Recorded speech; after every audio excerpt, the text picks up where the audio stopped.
ওই জমজমের পানি কত বরকত জানুনি। নবীজি আসার 200 বছর আগে জালেম বাদশা জমজম কূপ বন্ধ করে দিয়েছিল। নবী আসার 5000 বছর আগে জমজম কূপ শুরু হয়েছিল রে। নবী আসার 200 বছর আগে জালেম বাদশা বন্ধ করে দিয়েছিল।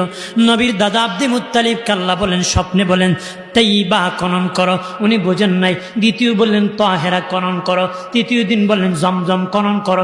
জমজম কোথায় গো মালিক?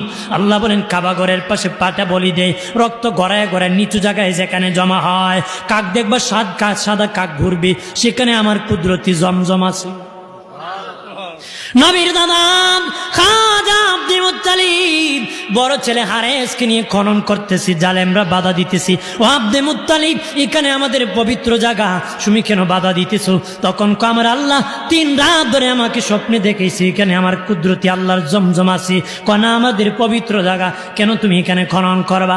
খাজা আব্দুল মুত্তালিব বলেন মক্কার লোকেরা বাধা দিলে আমি তোদের বিপক্ষে হুঙ্কার দিব রে। কখন তারা বলে আব্দুল মুত্তালিব ঠিক আছে খনন করো, জমজম না পেলে কঠিন বিচার তোমার হবে। জমজম খনন করতে বাবা হঠাৎ করে পানির নহর জারি হয়ে গেছে, পানির নহর জারি হয়েছে। খাজা আব্দুল মুত্তালিব আল্লাহু আকবার বলে আওয়াজ করেছে, দৌড়াইয়া লোকেরা যায় দেখি জমজম কূপ জারি হয়ে গেছে।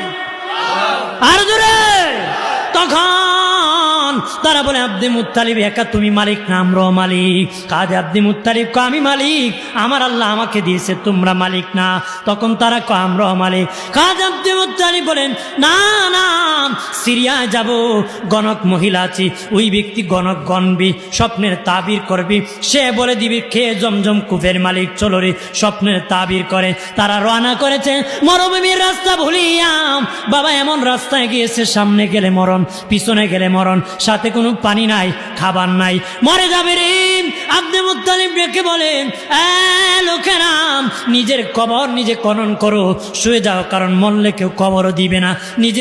নিজেরা কবর খনন করিয়া শুয়ে